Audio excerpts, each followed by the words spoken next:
Is it real forgiveness if you refuse to forget the pain, the sadness, or the anger that the person made you feel? Is it real forgiveness if you won't let go? When someone wrongs you, you don't forgive them for them. You forgive them for you. In love, if you truly want to receive love, you have to be willing to give love. And in order to really give all of yourself and give everything that you have to love, you have to be willing to forget it. You cannot carry it with you. You cannot say, my man cheated on me and I forgive him. The pain and the hurt, and you say you forgave the person, then you don't understand what forgiveness really is. Agreed. Because she said it right. Forgiveness is not for the other person, it's for you. What you don't understand about not experiencing true forgiveness, not letting it go, was explained to me this way. When you don't forgive a person, it's like you drinking the poison, waiting on them to die. Ooh, that's a good one. And that's what happens, man. Yeah. You're doing a real disservice to you. I was watching one of my shows, either 48 Hours or Lock Up Raw, and this guy had murdered this woman's son. And in the sentencing, he asked the mother to forgive him. And the mother said, I already forgave you. I forgave you a long time ago. And that right there, you got to, she said, but I had to forgive you because it was eating away at me. Oh, Christian, you know, and as hard as it is, I try to find a way to forgive, because in the Lord's Prayer it says, forgive us our trespasses as we forgive those who trespass against us. So if you don't give it out when it's time for you to get yours, don't expect none to be handed out to you. That part. That's a tough That way part. to do it. I know how many times I'm gonna have to go to God before I leave this world and ask for some real forgiveness. How often do you think you have to ask God for forgiveness? Daily. Daily, multiple times a day. Oh, yeah. Daily and multiple times a day. I do. Or you just save it up and then you go on Sunday and then you just... I got a lot more that you're gonna enjoy, so just click to watch the next one. And make sure you subscribe to always know what's happening. You know, when someone has hurt you, let's say your spouse has hurt you, and you're trying to forgive them, and maybe they're doing something over and over and over, and you're trying to forgive them. I have a lot of people say to me, they'll say, Jimmy, I keep saying the words, but my heart doesn't change. I still feel wounded, I still feel angry. It's very common. So here's how to forgive, okay? And the first thing is you have to give the person a high value. Many times when we've been hurt, you know, sometimes we say it, but a lot of times we're just thinking they're a jerk, they're an idiot, you know, they're a witch, whatever, and we give people names, and that gives us the right to devalue them. But everyone's precious in God's sight. Your spouse, God is madly in love with your spouse.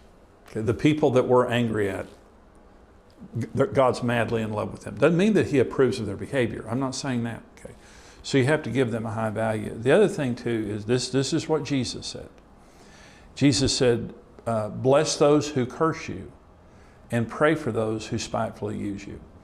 Well, I had a person in my life, I'm not a hater, but I had a person in my life that had done a lot of damage to me. I was probably around 29, 30 years old. And this was a man, and he had done a lot of damage to me, and I hated him.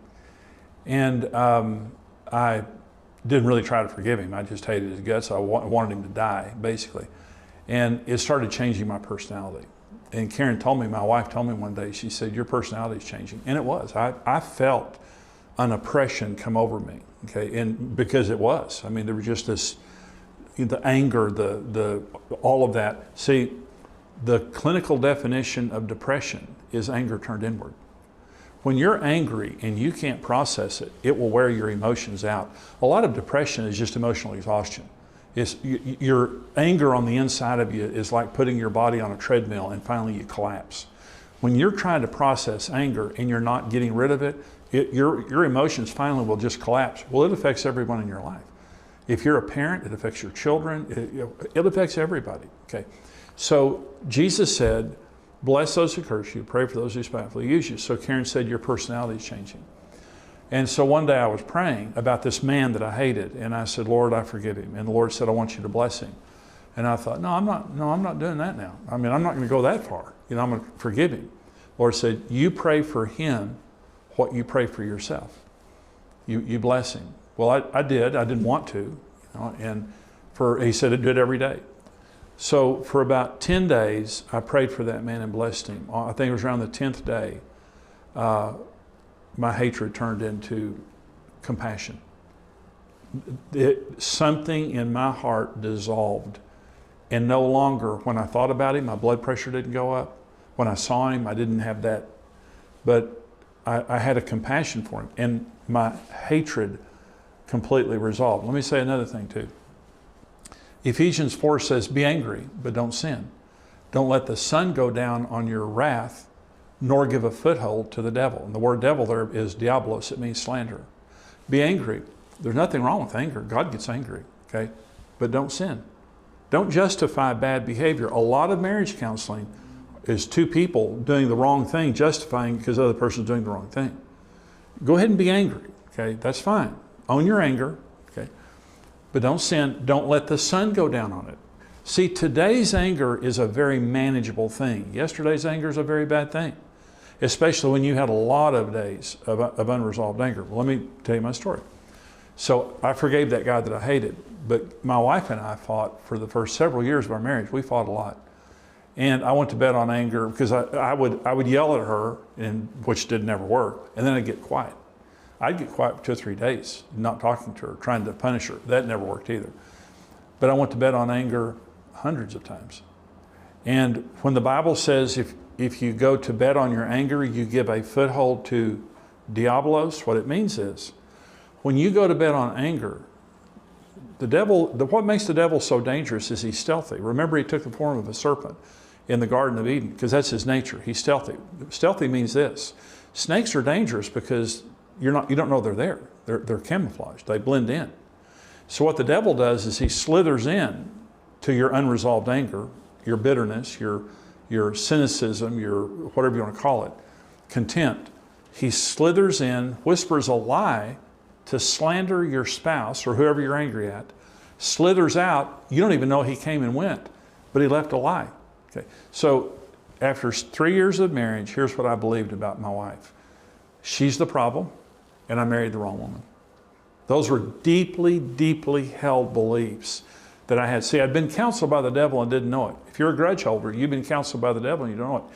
You have deeply held beliefs about people, your spouse, and they're not true. They're not true. You think they're true. You try to convince other people they're true. You try to convince your spouse they're true. They're not true. The night that our marriage was healed, here's the way I would describe it. I repented for being the jerk I was, and it was like scales fell off my eyes. Something fell off my eyes. And the instant before that, I thought, I'm a good person, and Karen's the problem.